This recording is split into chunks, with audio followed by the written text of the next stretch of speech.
नमस्ते सभी को। मैं ओम प्रकाश स्वामी। बीएससी सेकेंड ईयर और थर्ड ईयर दोनों की क्लास में ये टॉपिक कॉमन है, तो इस क्लास के साथ हाजिर हूँ। बीएससी सेकेंड ईयर में थर्मोडायनेमिक्स और स्टैटिकल फिजिक्स की सेकेंड यूनिट के अंदर और बीएससी फाइनल ईयर की क्वांटम मैकेनिक्स की थर्ड यूनिट के अंदर अपने one dimensional harmonic oscillator quantum mechanics के द्वारा उसके सॉल्यूशन निकालने अपने को। लास्ट टाइम में अपन ने इक्वेशन नंबर 9 और 10 अपन ने निकाल ली थी कि एक बीम या 2 लिटर के लिए जो तरंग फलन से रिलेटेड समीकरण है वो अपने को ये प्राप्त होती है और उसका हल तरंग फलन के रूप में शाई बराबर exponential minus y square by 2 H y अपने को प्राप्त होता है। ये एच वाई है एक बहुपद श्रेणी का फंक्शन है और इस श्रेणी को हर्माइटी सीरीज और ये फंक्शन है हर्माइटी बहुपद कहलाता है। तो ये 10 वाला मान अपन ने 9 में रखा, तो ये अपने को एक अवकल समीकरण प्राप्त हुई है और इस अवकल समीकरण को हर्माइटी अवकल समीकरण कहते हैं। ये समीकरण तभी अपने को हल देगी जब लैम्डा का मान विषम हो, 2n+1 हो। उस स्थिति में इस समीकरण को सॉल्व किया जा सकता है 1D ऑसिलेटर के लिए। तो लैम्डा बराबर कितना आएगा? 2n+1 आएगा। अपन ने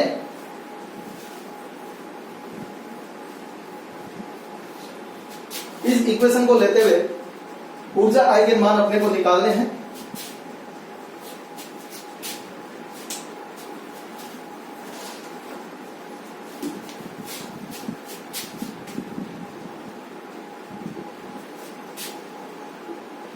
ऊर्जा आइगन मान, चूंकि अपन ने ये माना था लैम्डा बराबर 2e ओमेगा। ऊर्जा स्तर अलग अलग डिस्क्रीट अपने को प्राप्त होंगे 0, 1, 2, 3, 4, 5। तो n अपन ने लिख दिया है, n वा ऊर्जा स्तर है, उसके लिए लैम्डा इस फॉर्मूले के द्वारा दिया जा रहा है। और यहां से लैम्डा का मान है समीकरण नंबर 12 से 2n+1 बराबर 2en अपॉन में h ओमेगा। फर्दर इसको सॉल्व करते हैं अपन।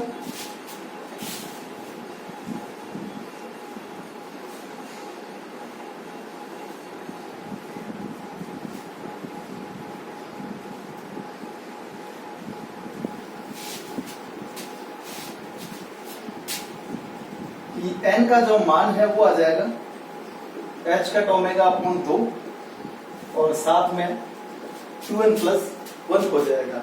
2 को अंदर इंट्रोड्यूस करा दीजिए,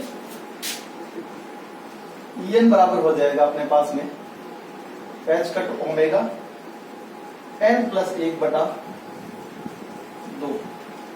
ये अपने को en का मान प्राप्त हो जाएगा।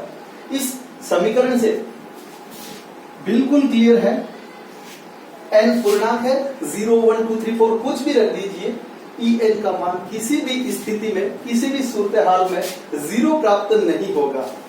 n बराबर 0 से E0 का मान है वो 1/2 h ओमेगा अपने को प्राप्त होगा, जिसे मूल बिंदु ऊर्जा या शून्य बिंदु ऊर्जा कहते हैं।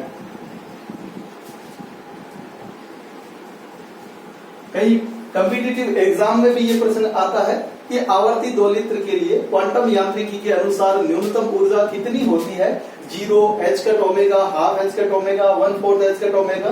तो अपना आंसर होना चाहिए E0 = 1/2 h ओमेगा। इसके लिए एनर्जी मिनिमम अपने को प्राप्त होती है, जिसे मूल बिंदु ऊर्जा अपन कहते हैं। इसके अलावा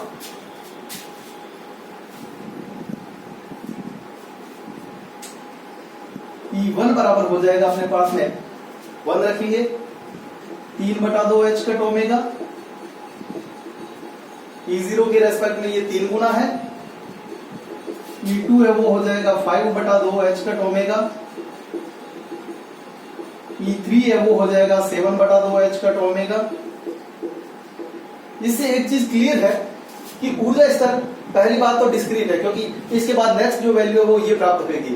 कंटिन्यूअस नहीं है कि 3 के बाद 3.1, 3.2, 3.3, 3.4 सारे मान नहीं आएंगे। 3 के बाद सीधा कितना आ रहा है इसका 5 गुना अपने को प्राप्त हो रहा है। तो एनर्जी लेवल विभक्त है, डिस्क्रीट है। नंबर 2, एनर्जी लेवल के बीच का जो डिफरेंस है इन दोनों के बीच कितना रहा है? 2E0, 2E0, 2E0 ये चलता रहेगा। तो मुख्य 2 बातें निकल कर आती है कि ऊर्जा स्तर विभक्त होते हैं ऑसिलेटर के लिए 1D के लिए, और ऊर्जा स्तरों के बीच का जो अंतराल है वो क्या होता है, समान होता है।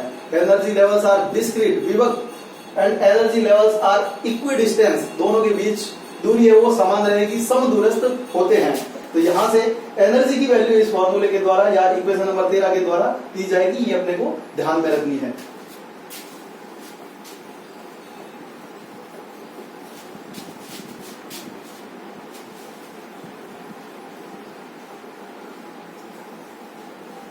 अब n में ऊर्जा स्तर के लिए तरंग फलन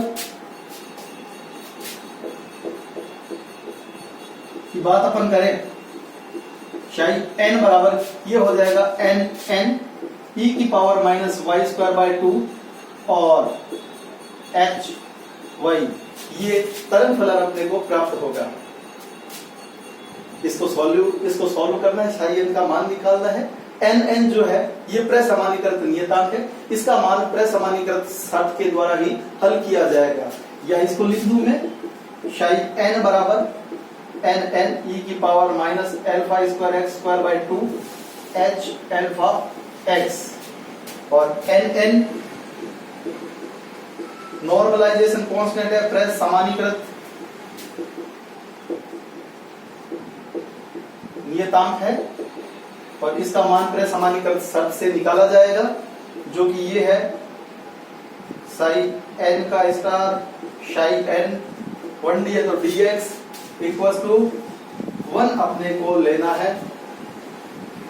कहां से लेकर कहां तक x वेरी कर सकता है, माइनस a से लेकर प्लस a तक ये जो वेरी कर सकता है, अधिकतम जो आयाम है वहां तक। तो इस इक्वेशन की सहायता से अपन सॉल्व करते हैं, सॉल्यूशन निकालते हैं। माइनस इनफाइनाइट से प्लस इनफाइनाइट तक अपन ले सकते हैं, जो भी इसकी रेंज है प्रॉपर वो अपन चूज कर सकते हैं।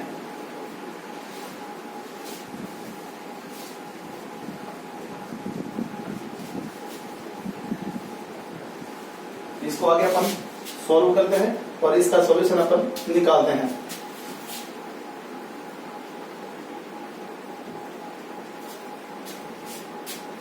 सॉल्यूशन हो जाएगा माइनस इनफाइनाइट से प्लस इनफाइनाइट तक n का स्क्वायर e की power minus alpha square x square, और हर्माइटी जो फंक्शन था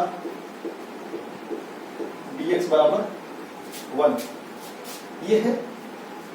यहां से n स्क्वायर जो बाकी का पद बच रहा है उसकी वैल्यू आएगी, वो मैं यहां लिख रहा हूं, डायरेक्ट लिख रहा हूं मैं, अल्फा अंडर रूट पाई 2 की power n factorial n equals to 1। n को कॉमन लेने के बाद जो बाकी का पद बच रहा है, इसके इंटीग्रेशन का स्टैंडर्ड मान होता है, मानक समाकलन है ये, और इसका मान डायरेक्ट आपको याद रखना है।